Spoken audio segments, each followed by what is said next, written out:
The early morning was utterly spoiled for Dimmadel, and it was very well reflected in her mood. After rushing from the bath to the war room to convene with the rest of her council, she was seething. And the brooch on her chest seemed to be pulsing with magic at her anger, compounding it.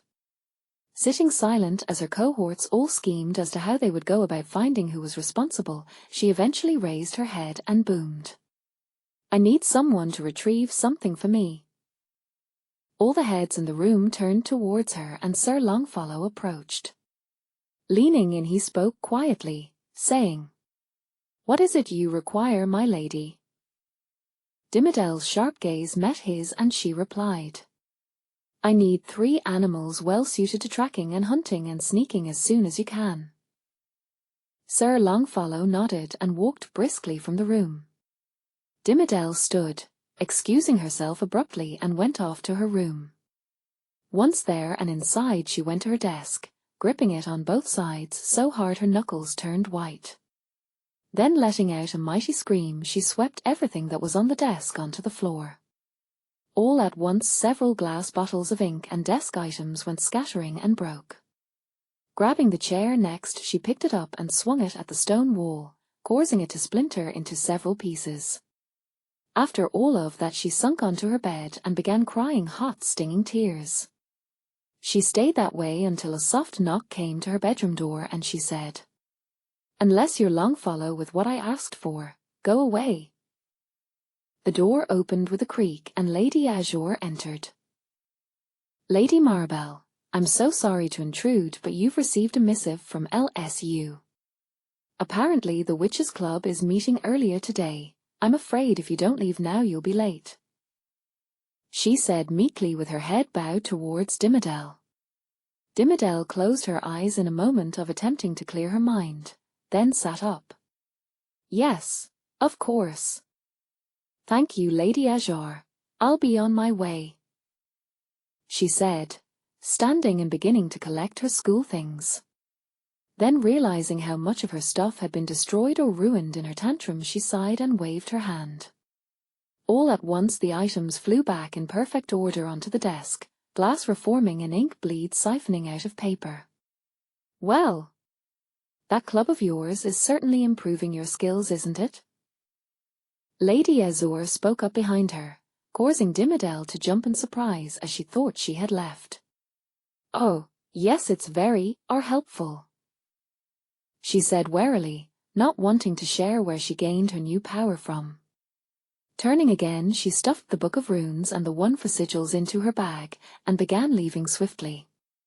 Lady Azure looked like she wanted to say more, but Dimmadel didn't stop and kept her brisk pace out of her room and from the keep. She went out from the side rather than the front, so as to avoid any remaining ghastly sights from that morning's tragedy. Upon reaching the portal to Lobelia, she paused and looked around, feeling as though someone was watching her. Then from the nearby woodline she saw Sir Longfellow emerge, holding 2 cages and a lead for a young hound. Dimmadel smiled, feeling the sweet smack of revenge on its way. "Here you are, my lady," he said, then set the cages down and used his large body to shield her from sight. "You have done wonderful as per usual, Sir Longfellow. This should only take a few moments," she said as she bent down to open the first cage, which held a rat. Quite unexpectedly the rat was still, backed up into the corner of the cage as though ready to strike for her fingers. She decided to use a small immobilization spell on him so he wouldn't try to hurt her, then brought him out and pecked him on the head. The rat expanded into a middle-aged man with a greasy complexion and tons of scars decorating his body. He was missing a pinky and what looked like a chunk out of his cheek. He turned his wild, bloodshot eyes to Dimmadel and took on a sly look not unlike she had seen Zealot make before. "Nibblefinger, at your service, your grace," he said with an unsteady bow. Dimmadel did not choose to reply to him yet, and was already leaning to the young bloodhound. The hound became a younger man, perhaps in his early 30s, with sagging cheeks and a tired-looking face. But his eyes were sharp and looking around everywhere at once. His gaze reached Dimmadel and he knelt. Bosco was my name. I would like to keep it, but I would allow another if you so chose," he said with a bowed head. Dimmadel hurriedly waved an impatient hand and said that was fine, then got a fox out of the second cage. The fox was rather sweet and playful, trying to climb her arms to get onto her head. She pulled it away, and with another peck the fox turned into an athletic young woman around her age. She was dressed in sleek fur clothing and had a long and wavy dagger. The fox woman spoke and said in a playful voice, "And I am Andrea. Now what is our task, Your Grace?" Dimmadel took a breath, then explained the events, suggesting there was a coup brewing in Mound's mine, and that they are to be the fix for it. "So the three of you must go and track down Icard, find out who the other woman is, and everything you can about this Gladys. Any of them you find you bring to me as soon as you can." With the three new sleuths affirmative, she smiled, bid goodbye to Longfellow and stepped into the portal. Once on the other side, she minced no words and wasted no time hurrying into the school. As she walked through the door to the Witches' Club, Spectre stopped her. "Miss Mara, please, I would like to give you some forewarning." Dimmadel raised an eyebrow and cocked a hip sassily, but restrained herself from shooting back her initial thought, which would have been, "Get out of my way." Spectre sighed dramatically as though very used to witchy attitudes, then said, "Vera is in a right foul mood. I don't know if you've looked at your ranking sheet at all recently, but you are now third. She seems to expect you to have some answers. Have you spoken with your aunt yet?" Upon hearing this, Dimmadel blanched and pulled the sheet out of her bag to see for herself. Indeed, she was now third, right below Siobhan, who was now second, as Hammer fell below her. She felt a pang of worry that she felt her brooch magically quell and replace with a sense of righteousness. She smiled a smile that she had never had before, it feeling somehow both forced and natural. Spectre couldn't pale due to his being a solidified ghost, but his features took on a sickly look as he saw that smile. "No, I didn't need to yet to find a few incredible leads. Thank you for the warning, Spectre, but I need to join the coven," she said with a forced politeness, eager to get this business done. He nodded shakily, then stepped aside to let her walk through. She entered and saw the congregation of young women circled around a raised stone table, all talking at once with loud voices.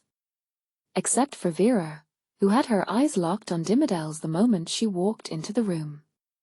Dimmadel strode confidently to the table, feeling greatly encouraged by the power from her brooch. As she got closer, the rest of the girls stopped talking in a sudden hush. Vera made a slow two-handed gesture into the air and said, "Well, Lady Maribel, what has your dear aunt told you?" Dimmadel did not immediately reply, instead taking the two books of runes and sigils and setting them onto the table with a thump.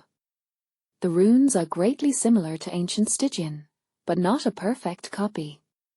I believe, however, that their meanings should be rather approximate given the similarity.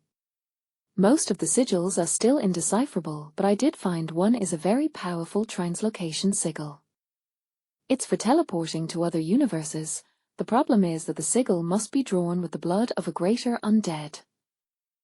Dimmadel watched as the girls all listened raptly for the first half, then looked absolutely terrified by the ending. Vera, however, yet again, had a drastically different response. She had a smile larger than life, as though she was truly overjoyed. "Well done, Maribel. You and Siobhan will come with me to retrieve the blood. The rest of you start deciphering the runes. I expect an in-progress spell recipe by the time I get back," she said, getting up with a burst of sudden energy and beckoning Dimmadel and Siobhan to follow her. Following Vera, they headed to the room that held the huge circle. Once they were in the center, Vera turned to them and said, "We're going to visit an old friend of mine. His blood isn't undead, but it's very powerful, potent, and has incredible properties. It's what allowed me to make Spectre corporeal in the first place." Dimmadel and Siobhan looked at each other in confusion, and then by the time they looked back there was a flash, then they were no longer where they were before. Dimmadel looked at her new surroundings in wonder. They were in the middle of what looked like an entry room to a massive building. Everything was heavily decorated with inlaid oak and purples and reds with gold. Vera waved an arm out and said, "Welcome to Demon's Head, ladies."